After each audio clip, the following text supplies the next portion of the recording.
Alhamdulillahi ve salatu ve selamu ala Rasulillah ve ala alihi ve sahbihi ecma'in. Бүгүнкү сабагыбыз 5-чи сабак. Жогорудагы өткөн сабактарыбызда ушу ла иляха келимеси жана анын мааниси, анын далилдери жана ибадат тууралуу сөз кылып өттүк. Ошол сабактардын биринде ушу тавхид деген сөзгө дагы ишарат кылып кеткенбиз. Албетте бул тавхид сөзү көп кездешет. Ушу акыйда бабында. Ошол себептен ушу тавхиддин маанисин түшүндүрө кетели. Тавхид деген бул эми арабчадан келинген сөз. Ушу жалгыз деген сөздөн чыккан сөз, жалгыздык, жалгыз дегенди билдирет. Анан арабчада мисалы ваххада юваххиду тавхидан десе, ушу бир нерсени жалгыз кылуу, жалгыздоо, жеке деп билүү дегенди билдирет. Анан эми биз бул жерде тавхидулло деп айтсак, Аллах субхана тааланы жалгыз деп билүү дегенди билдирет. Ваххадалло десе, Аллах субхана тааланы жалгыз деп тааныды. Түшүнүктүү болуш үчүн мындай кыскача аныктамага берсек, Аллах субхана тааланын өзүнө тиешелүү болгон нерселерде Аллах субхана тааланын жалгыздыгы деп кыскача аныктама берсе болот. Эми Аллах субхана таалага тиешелүү болгон кайсы нерселер? Бул нерселер ошо үчөө болуп саналат. Ошо өзү Аллах субхана таалага тиешелүү, ага эч бир махлук аралаша албайт дагы. Аллах субхана тааланын өзүнө гана таандык жана өзү гана ошол 3 нерсеге татыктуу. Биринчиси бул Аллах субхана тааланын рубубият сыфаты, тавхид рубубия деп коет. Мындайча айтканда, Аллах субхана тааланын өзүнө тиешелүү болгон иштери. Ошол иштерди Аллах субхана таала гана кылат жана башка эч бир махлуктун ал нерселерди кылууга колунан келбейт, кудуреттери келбейт, ал нерсени кыла алышпайт. Аллах субхана таала ошол нерселерди өзү гана аткарып, өзү гана кылат. Муну тавхид рубубия деп коет. Аллах субхана таала тиешелүү иштери кайсы? Мисал катары айта кетсек, мисалы ааламды башкаруусу, ааламга падышалык кылуусу, жашоо берүү, өлүм берүү, ырызык берүү, деги эле ушу баардык жан жаныбар, махлук, кандай махлук түрү болбосун, ошонун баарын башкарып, ошолорду жаратып, ошолорго көзөмөл кылган зат Аллах субхана таала. Мына ошол иштин баары тең Аллах субхана тааланын өзүнө тиешелүү. Бул мисал катары. Мисалы гайыпты билүү дегенде, ырызык берүү, кыйынчылыктан куткаруу, мына ушунун баары тең Аллах субхана таала өзүнө гана тиешелүү. Бул нерселерди эч бир махлук ага аралаша албайт. Ошол себептен мына биз Куранда айтып атпайбыз, Фатиха сүрөсүндө Алхамдулиллахи роббил аламин деп. Аламдын роббиси болгон Аллах субхана таалага даңк болсун, мактоо болсун. Демек, ааламды башкара турган бир Аллах субхана таала. Жого өткөндөгү сабактарда да айтып кеттик. Мисалы, мушриктер ушу Аллах субхана тааланын кылган иштерин моюндап, ошолорго каршы чыкпай туура деп айтышкан. Мына ошолордун бири Аллах субхана Юнус сүрөсүндөгү сүрөдө айтып атат. Кул ман ярзукуkum минас самаи вал ард амман ямлику сам'a вал абсара ва ман юхриджул хайя минал майит ва юхриджул майита минал хайй ва ман юдаббирул амра фасайякулуна Аллах факул афала таттакун.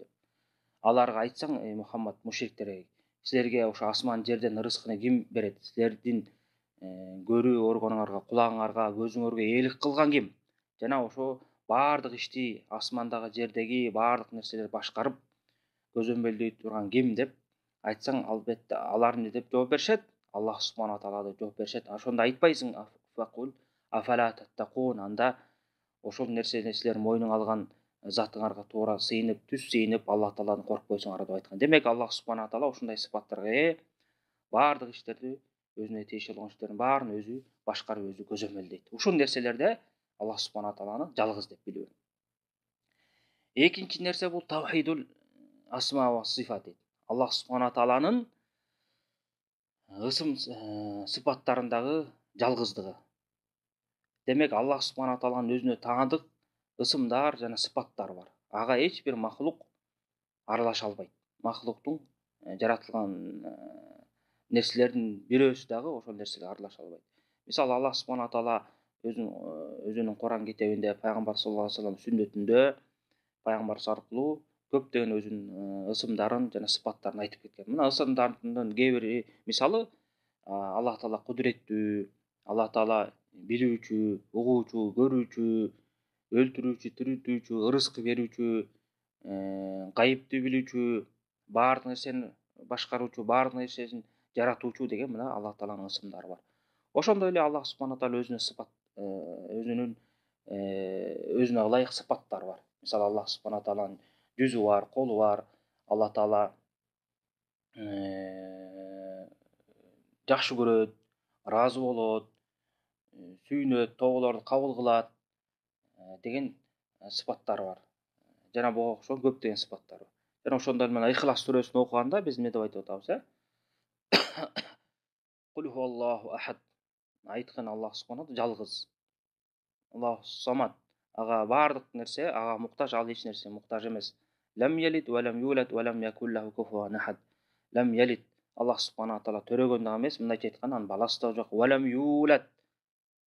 Төрөлгөн да эмес, мындайча айтканда атасы да жок. Ва лам якул лаху куфуан ахад. Жана ага эч бир нерсе тең боло албайт. Демек бул Аллах субхана мына ысым сыпаттарын камтып кеткен бул дагы аят.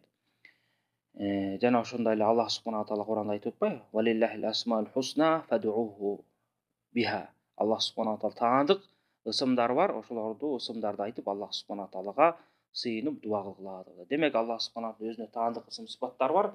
Ошол нерселерде биз Аллах тааланы жалгыз деп тааныган болсок, ага эч бир махлукту теңебесек, демек ошол ысым сыпаттагы Аллах субхана тааланын жалгыздыгын билген, тааныган болобуз. Үчүнчү бөлүгү бул Аллах субхана тааланын ибадаттагы жалгыздыгы, сыйынуудагы жалгыздыгы. Муну тавхидул ибада же тавхидул улухия деп коет арабчасы. Жогоруда мына сабактарда айттык, бул сыйынуунун баардык түрүн Аллах субхана таалага жумшап, Аллах субхана таалага гана арнаш керек. Ар бир сыйынуучу пенде.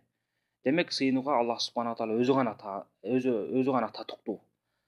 Бул Аллах таалага сыйынууда эч бир махлук Аллах субхана таалага тең боло албайт.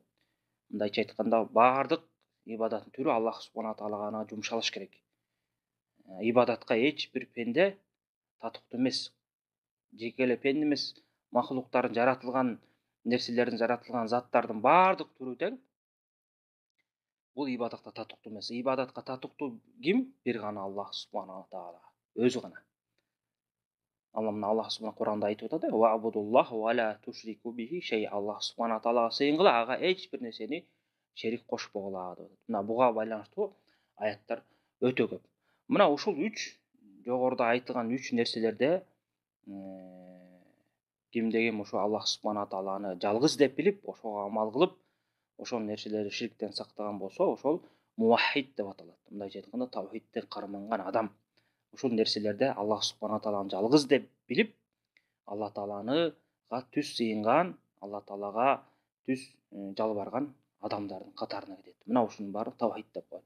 Мына эми жыйынтыктап кыскача айта турган болсок, тавхид деген эмне дегенде, Аллах субхана тааланын өзүнө тиешелүү болгон нерселерде жана өзүнө тиешелүү болгон ысым сыпаттарда жана ибадаттагы жалгыздыгы деп кыскача айтып койсо болот. Мына ушул нерселерде, ушу 3 нерсе, жогоруда айтылган 3 нерседе Аллах субхана таала кимде ким жалгыз деп таанып, ошого амал кылып, ошол нерселерде Аллах субхана таалага эч бир махлукту теңебестен, шерик кылбастан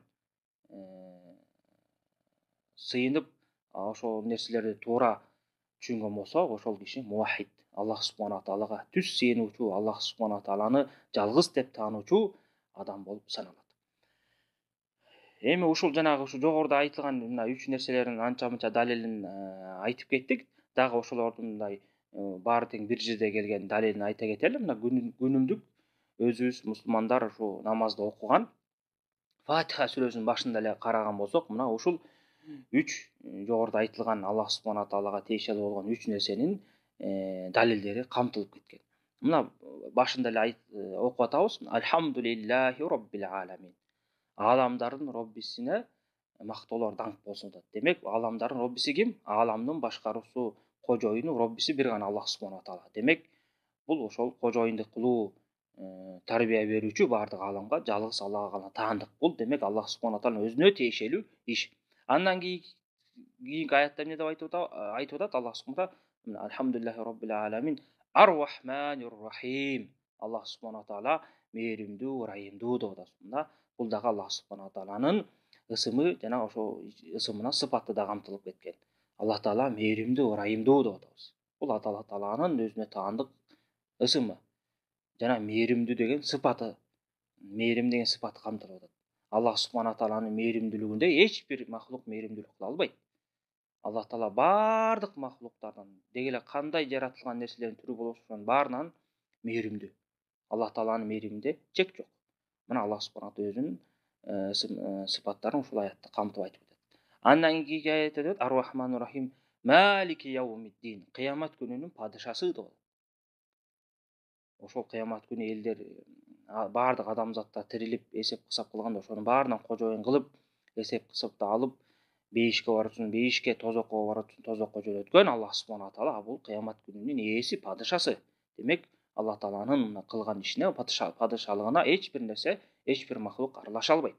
Мына бул дагы Аллах субхана тааланын ошо жанагы өзүнө тиешелүү болгон нерселердеги жалгыздыгы жана ошондой эле ысым сыпаттындагы жалгыздыгын камтып кетип атат. Анткени бул падышалык кылуу Аллах тааланын иши, жана ошондо малики яумиддин, кыямат күнүнүн падышасы деген бул дагы ысымдын катарына кирет. Бул дагы Аллах субхана тааланын аты болуп саналат. Үчүнчү аятта эмне деп айтып атат Аллах субхана? Андан кийинки аятта малики яум ийяка нa'буду ва ийяка настаин.